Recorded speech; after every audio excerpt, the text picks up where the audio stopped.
Well, we are also watching for more from Donald Trump on the state of U.S. tariffs impacting economies around the world. This morning, we're getting new data on how that global uncertainty is impacting travel here in this country. CTV's Scott Hurst joins us now with more on that. Scott, Statistics Canada releasing some of that new travel data. Numbers from June revealing that U.S. residents made more trips to Canada than Canadian residents to the U.S. for the first time in a number of years. Take us through that.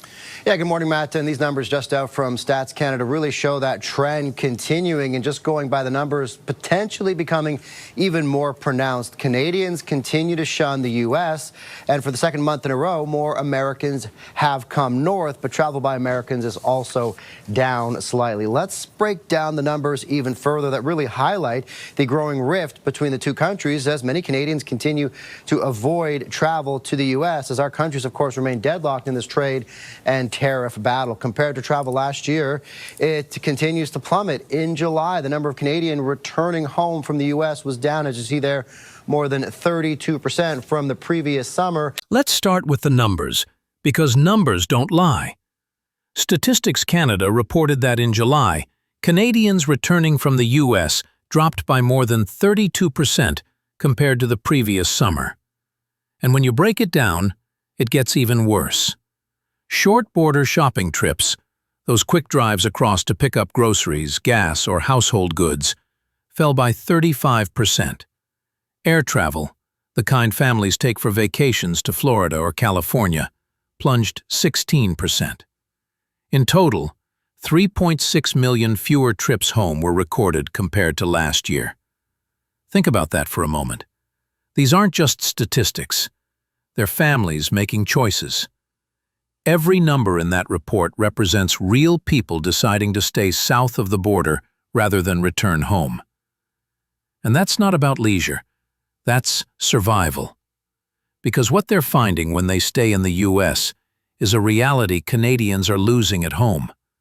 Cheaper goods, better wages, and more opportunities. But this travel collapse didn't come out of nowhere. It's a symptom of deeper failures. Failures tied directly to leadership at the very top. Mark Carney once entered politics with big promises: stability, strength, independence. He painted himself as the calm, steady hand guiding Canada through global uncertainty. But the reality on the ground tells a very different story. Inflation continues to squeeze families. Groceries that once cost $100 now eat up closer to $150.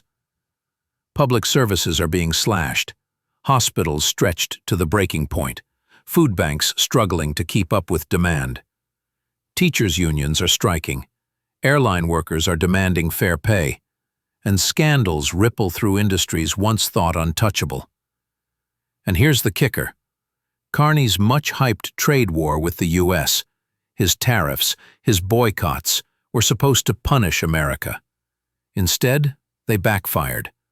American producers are thriving. Canadian households are the ones paying higher prices. Families are left wondering how a government that promised stability managed to deliver chaos instead. But the collapse of confidence doesn't end there. These economic pressures have opened the floodgates for something far worse. Walk into any grocery store in Toronto or Vancouver, and you'll see the story playing out in real time. Meat prices nearly doubled. Renters facing record-breaking costs. Families forced to choose between food, rent, or savings, because they can't afford all three. Canada's economy is showing all the warning signs of a recession. Growth turned negative in the second quarter. The third quarter looks flat at best. Public confidence at rock bottom. And while Carney insists these are just temporary turbulences, the reality is much harsher. Families don't measure their lives by economic forecasts. They measure it by whether they can pay their bills. And increasingly, the answer is no. So what do? They look south, to a neighbor whose economy, for all its flaws, feels stronger, cheaper, and more certain. And that's why what started as a travel collapse has now become something much bigger. A Canadian exodus. The numbers don't lie. Millions of Canadians are leaving, and many are not coming back. Think about it. When someone chooses to stay in the U.S. rather than return home, That's more than a vacation. That's a decision about survival. Border states like Michigan, New York, and Washington are already feeling the effects. U.S. businesses are reporting fewer Canadian bookings, while American retailers are celebrating that Canadians are spending their money locally instead of across the border. And here's the part that should terrify Canadian leaders. This isn't just about shopping trips or vacations. Families are uprooting their lives. Workers are crossing south for jobs. Healthcare professionals are being recruited by U.S. hospitals, and tradespeople are chasing better pay in American border towns. It's not just a leak, it's a flood. And at the center of that flood is something Canada hasn't seen in decades: a full-scale brain drain. Doctors trained at Canadian universities are walking away from Canadian hospitals to join American ones, where salaries are nearly double. Tech workers once drawn to Toronto's startup scene are being lured away by Silicon Valley, with better pay and tax incentives. Even tradespeople, electricians, welders, mechanics, are packing up and moving south, where wages are higher and housing is cheaper. Universities across Boston, Chicago, and California are poaching Canada's brightest researchers, with labs, grants, and salaries Canada simply cannot match. And this isn't just about individuals. It's about a national investment gone to waste. Billions poured into education, healthcare, and research, all of it now benefiting America instead. Canada is bleeding talent at every level.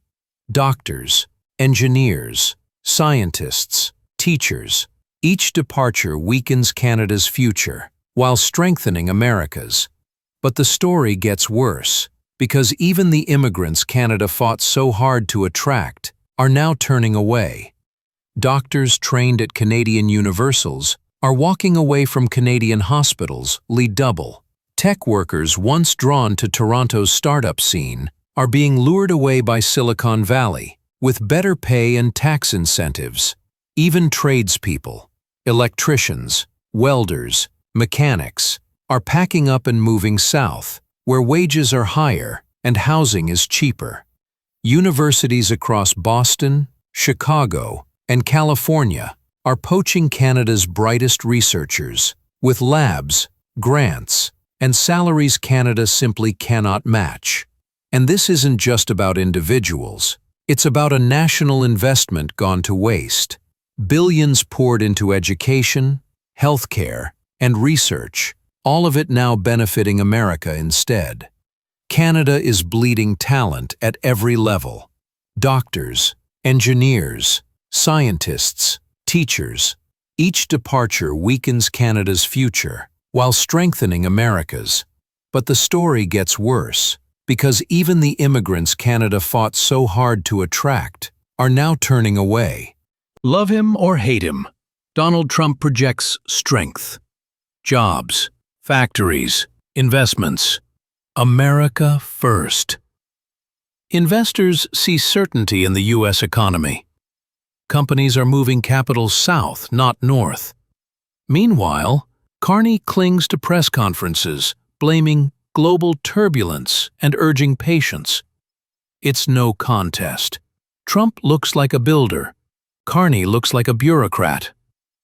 Trump promises jobs and delivers new factories.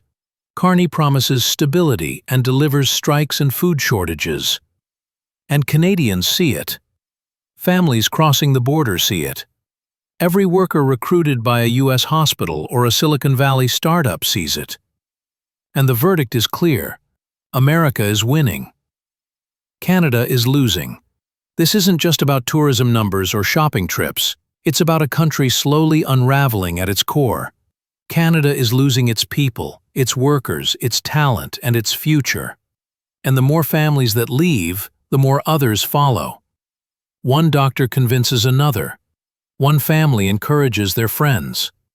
One student graduates and sees no reason to stay. That's how decline happens, not through a sudden collapse, but through a steady, unstoppable flood. Mark Carney can dismiss the numbers all he wants. He can point to temporary turbulence. He can lecture about patience.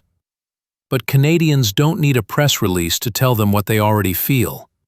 They see it in their grocery bills, in their shrinking paychecks, in their neighbors leaving for a better life south of the border. And that leaves us with one final question. Is Canada still a strong independent nation, or is it slowly becoming America's shadow? Because unless something changes, the answer is already clear.